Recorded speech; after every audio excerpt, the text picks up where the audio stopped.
Hey, welcome back to Fan Talk. We have Weekly Wire, where we cover the weekend's box office, what's coming out soon, and movie news. And Simon's back. He was gone last week, and I had to fumble through this with my brother. And hopefully everybody still enjoyed last week's episode, but we got Simon back. And you didn't announce some crazy movie got number one, did you? No. Derek stuck with the facts, which was Frozen. Okay, for week 2, it's Frozen. Let's just head off from there. From the weekend of November 29th.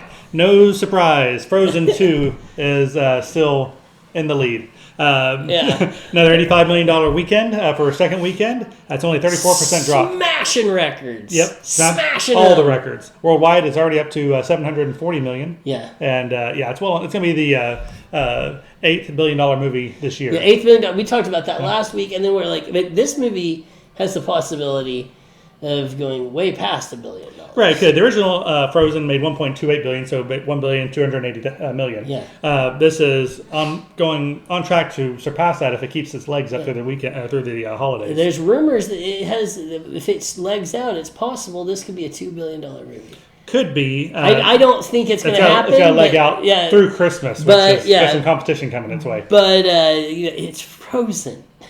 True.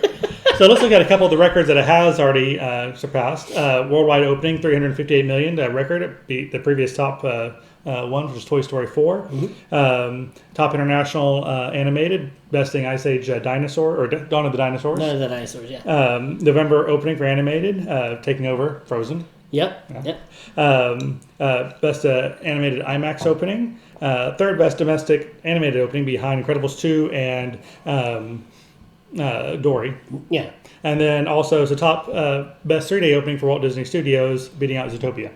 Yeah. And that's just a handful of records. It's beaten records all over the world, like South Korea, United Kingdom. That's gotten records everywhere. Those are just some of the highlights. Yeah, let's take a minute, step away from this for a second, and talk about this movie because you've seen it. Yes, I have. I've seen it. This will be our. We both have daughters, by the way. So there was no escaping it. This is our review. This is our review. Spoilers.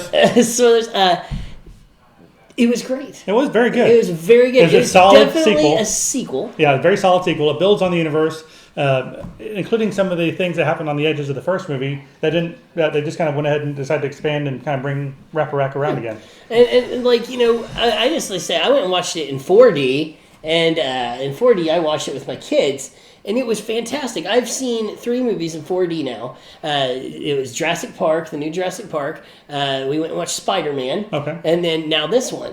And I can tell you, out of all of them, this was the best. The chairs were constantly moving. The wind was constantly blowing in your face. There was bubbles in the freaking room with light shining on them. It looked like stars everywhere. Oh, wow. It snowed. It literally snowed. Like my kids were sticking their tongues out and getting snowflakes on their tongue. It snowed in the theater. I mean, it was fantastic. It was a real experience. And I'm one of those guys, I don't like the chairs because they're uptight and stiff. And I'm one of those guys who wants to lay back and enjoy my movie. But splashes the beer out of the cup. Exactly. I mean, it's hard to hold your popcorn. You're like, this sucks. And I did. I ended up with my kids' popcorn, my popcorn, all the cups. At the end of the movie, I'm like this. And everybody else is like having a blast. I'm like, don't spill. But it was still really fun. Yeah, it was a solid movie. It's a solid sequel. Had all the highlights for all the characters. I can't really think of, off the top of my head, any bad parts about it. No. The songs, I'm sure, will get more memorable the more you hear them. I feel like we actually had that conversation about how the songs aren't that memorable. Neither was the first Frozen until your kid watched it for the umpteenth time and had all the words memorized and then was singing the song all day, every day. And I think that we're going to see the same thing. I think the big ballad song in this one's going to be the scene where she's talking about the voices and she walks out in her adventure. Yeah, when they let Idina Menzel just kind of belt her voice, which is great. There was a lot of good songs in this one. I really like the way that Disney stretched their wings a little bit and did the 80s kind of rock ballad. I liked that. Yeah. A lot of people don't. A lot of people said it's kind of cringy, but no, it's great. I enjoyed it. So it was good. And I'm sure my daughter will probably drag me back again. Oh yeah. I know that I'm going to end up seeing this movie at least 2 more times in theater. You're welcome, Disney. Yeah. So let's move right along. Number 2, and I was actually happy for this one. Knives Out. Have you seen it? No, I have not. Okay. The reason for this, folks, and I will tell you this: the movie is fantastic. Chris Evans, amazing. But it's a true murder mystery, very in par with the Orient Express and things like that. But the thing is the previews I saw, I thought were kind of reminiscent of the kind of film it would be. But then when I started watching the movie, I realized that the previews didn't really show anything, and you see why, because it's a murder mystery, you know. So, and there's a little bit revealed as every scene. So as it goes on, no spoilers. No spoilers. But I will say this: that it is much better than what I was expecting. Okay, well, and I have a little thing I want to cover at the end of this, having to do the reviews on a couple of these movies, but we'll say that for in a minute. I want to cover the box office first. $26 million. It's made $69 worldwide on a budget of $40. It's already doing pretty solid for itself. Yeah, it's going to make money. Number 3, Ford versus Ferrari. 13, only a 16% drop this week. Yeah, that's amazing. This movie is fantastic as well. I mean, we got 3 movies in the top 10 or top 5. Well, actually, well, I'd say 4 out of these 5 are pretty solid. Yeah, they're all solid films. I mean, and they're all doing well. And as stuff comes out, I don't think a lot is going to really. Yeah, I'm going to cover that because I think the top 5 isn't going to budge much. Yeah, it's not going to move. Now, Ford versus Ferrari, only a 16% drop. It's now up to $143 million on a budget of $97. So it's quickly approaching break even, and it's also with the buzz it's getting on award season, it's going to keep legging out, I think, even longer. Yeah, and it's every bit worth it. I mean, it's a good movie. Number 4, Queen and Slim. 11.8 million, just barely getting the 4th spot. Number 5 had 11.7, but get to there in a second. Queen and Slim, this is the kind of modern day kind of Bonnie and Clyde African American couple. A traffic stop goes bad and they have to go on the run. Yeah. Pretty good word of mouth on this one too. With only a budget of $17 million, it's already right at budget for how much it's made. And it just came out, so that's good. I'm happy for him because it looks like the it was a limited release, and I didn't know how well that it was going to do. Last week we kind of talked about everything that was coming out. This week there wasn't a lot of things that were like making a big buzz. Knives Out was obviously the big one, and all of them done really better than what I expected. And I've seen one of them. I haven't seen Queen and Slim, but. Really good movies. Yeah. And then rounding out the top 5, Tom Hanks's It's a Beautiful Day in the Neighborhood. A Beautiful Day in the Neighborhood. 11.7 million, only 11% drop. Yeah. That's another fantastic. And this is it's already beat budget by it's made 34 million total worldwide on a budget of 25, and this thing's going to leg out for a while, I think. I mean, it's Tom Hanks. And this explains something to me about like I like to talk about movies just for a second here. Like we don't talk about movies. But these big budget movies, people have gotten so used to these huge budget movies. But you can make a movie without a lot of CGI and with a couple of actors. It's a good story. It's a good story if it's wrote well, and you can spend $20, $30 million tops. And this isn't an IP. This is based on an actual beloved person. And this movie's going to end up making, hundreds. Yeah, and it's Tom Hanks. Millions of dollars, yeah. And so then all of a sudden you get somebody like Tom Hanks signs onto it, and you have a movie that's making a fortune off a relatively small budget. Yeah. Same thing with The Joker. It was a movie done like that's very character-driven, story-driven, not based on all the gadgets and gizmos, still very fun to watch. And we've gotten away from that a lot in all the previous years, and I'm not one of those people that says I don't want those big crazy movies because I do. Yeah. But I'm just saying, I love having these good solid movies, and you see that they're super successful, and then you think that maybe studios will get back to doing a little bit more of that. So, and also, this is Tom Hanks' wheelhouse. An American icon.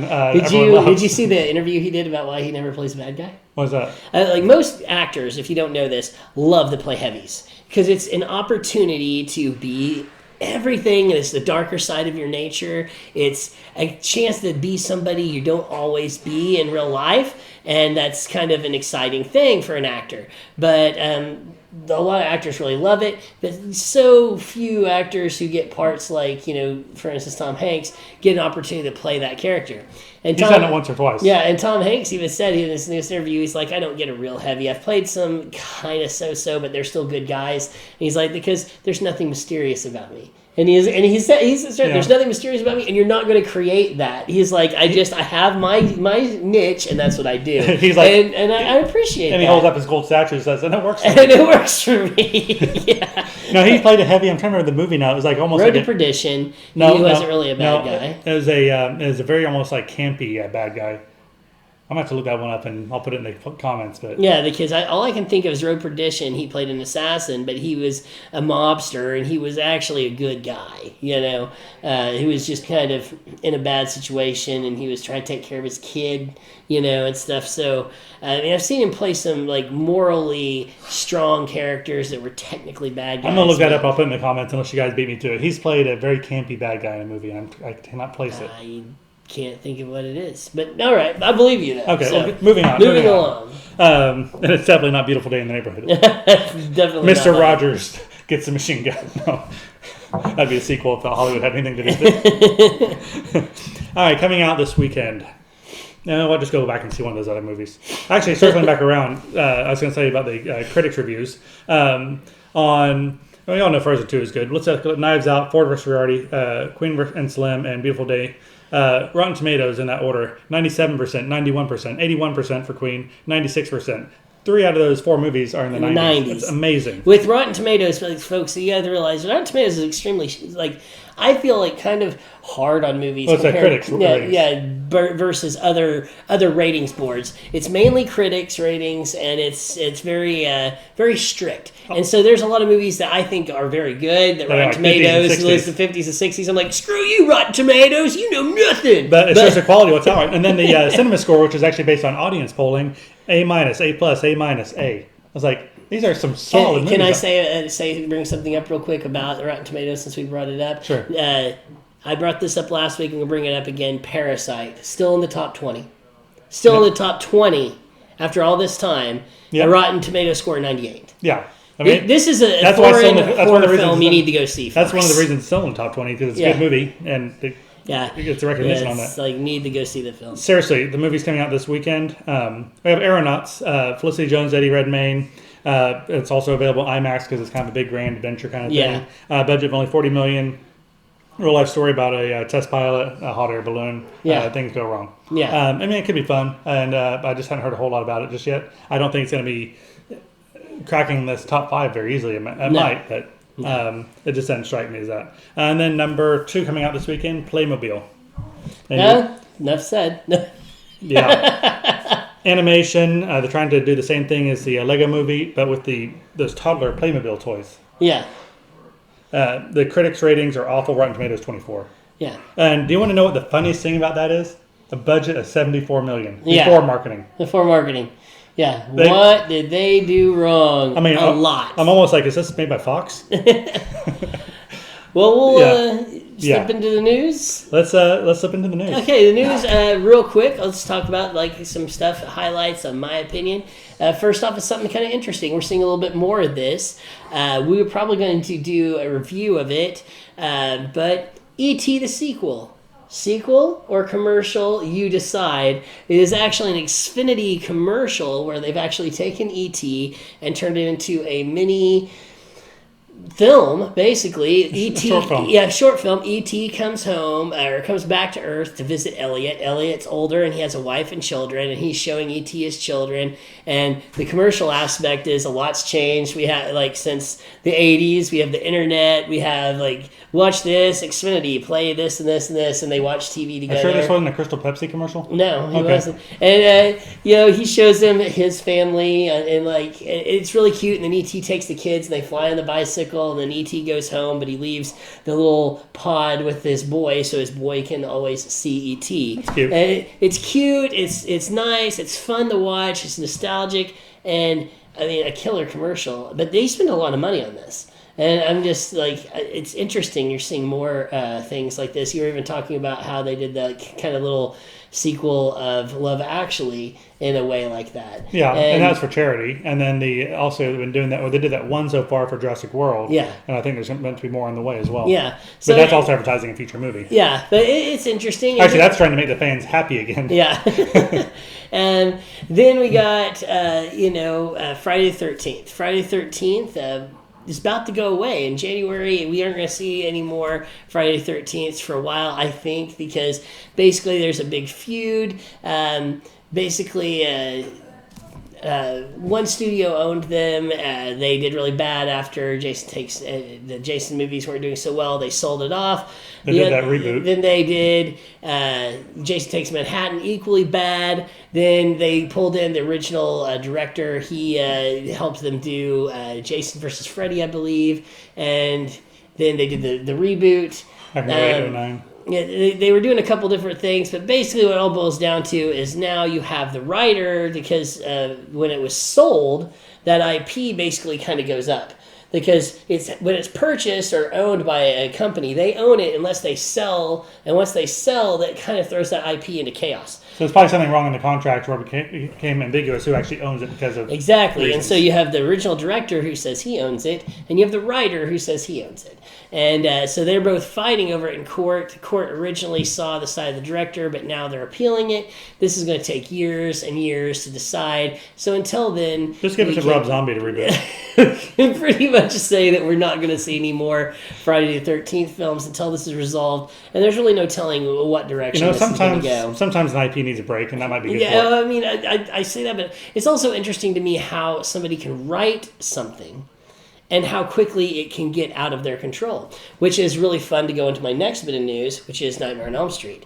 Nightmare on Elm Street was never intended to be the beast that it became. He really wanted it, Craven wanted it to be a very dark, sinister tale, and it became this real campy thing, which was good. Very iconic of 80s. Yeah, and it was good for business. It was good for making money. The studio ended up with all the rights to it, and they ran that direction with it. But now he's passed away, and the rights have gone back to his estate, and now they are in complete control of it. So unlike the Friday the 13th, they're doing a revamp of the Nightmare on Elm Street, and we're going to get a new film, and they're also working on a series with HBO.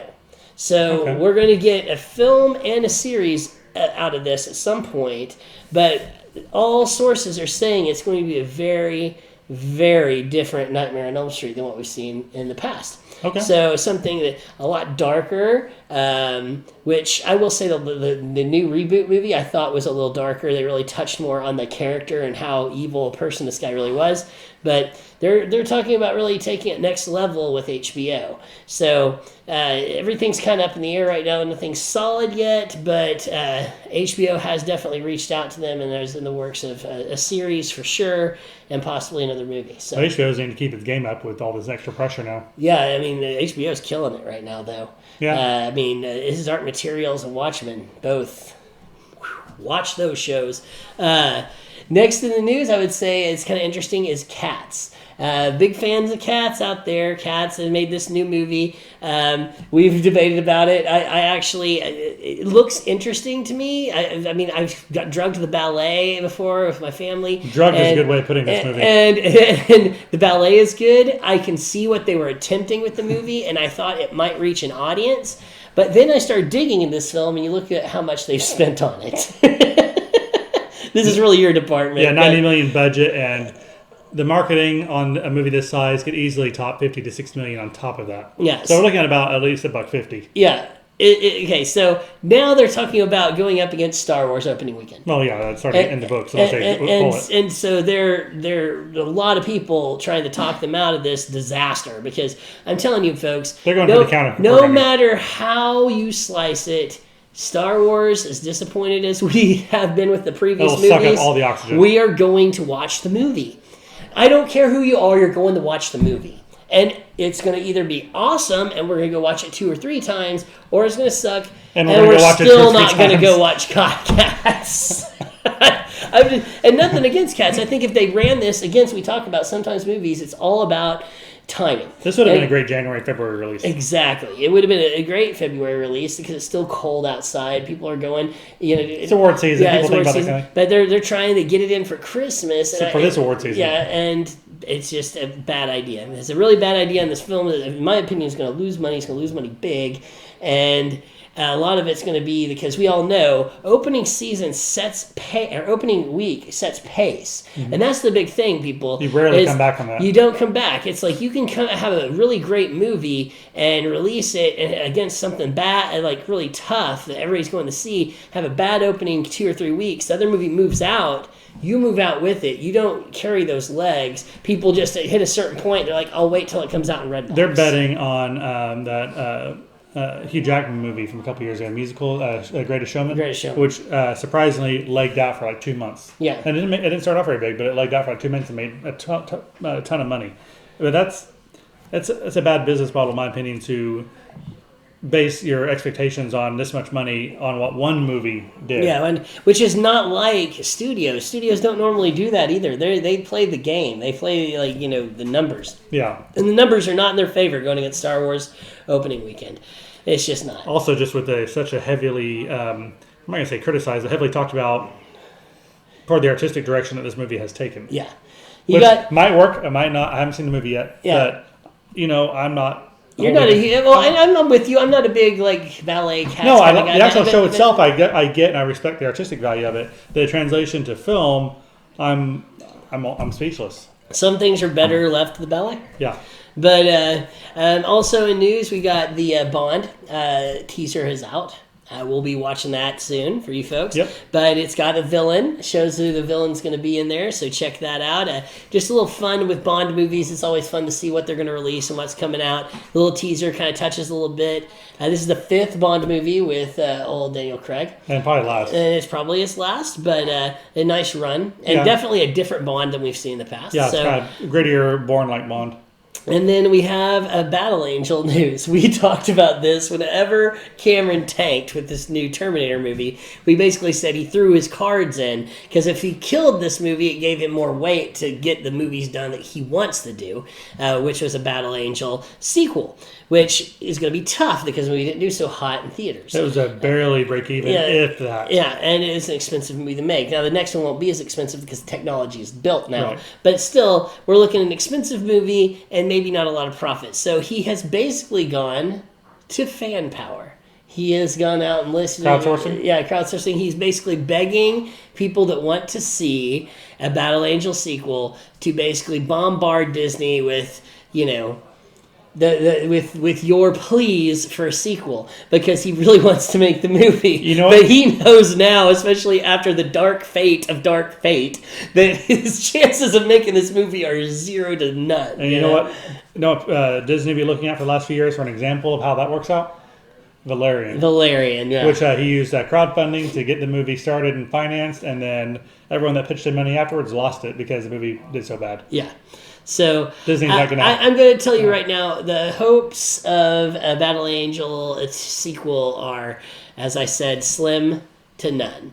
And my last little bit of news today, which is something that me and Logan actually have kind of disagreed a little bit on, was the new Invisible Woman movie. We have Elizabeth Banks doing it.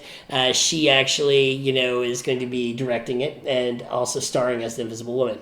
Now, I am not a big fan of her directing prowess, and neither is Logan. But as far as the overall character of playing an Invisible Woman, I could care less because I don't really like that old Invisible Man, Invisible Woman thing. It is interesting, though, because we look at what's coming out in the future, which is the Fantastic Four movie, and I kind of look at Elizabeth Banks as a perfect Susan Storm, and a lot of other fans have said the same thing. She was actually on a short list of people that fans would have liked to see play that character, and it makes me wonder now if maybe that's how somehow she was like, well, I'm not going to get that role with Marvel, so I'll still play the Invisible Woman. Yeah. I mean, it's interesting if you think about it, that she was on a short list to play that role, and obviously Marvel didn't go that way, and now she's going to be directing and starring in The Invisible Woman. I just thought it was interesting. I thought it was newsworthy. I think Marvel could really make every Marvel fan's collective head explode if they recast Jessica Alba. Because Chris Evans. Chris Evans. Just recast Chris Evans and Jessica Alba. People are like, what? You can't beat Captain America and Storm? No, it is kind of interesting. You look at that. He played Johnny Storm, and then he played Captain America. Yeah, it's kind of like his audition for superhero-ness. Exactly. No, but I just thought it was kind of interesting. Just a little bit of my own personal throw into the news, but that's really it for the news this week. Not a whole lot of big stuff. We'll see what happens. A lot of the news really this week has all been frozen. Yeah, so. Frozen in time on this news cycle. Yeah. With that. Thanks for watching. Please check out our Twitter and remember to hit the like and subscribe and leave some comments. Facebook. Don't forget Facebook. And MySpace. No, I'm just kidding. Not MySpace. Oh, till next time.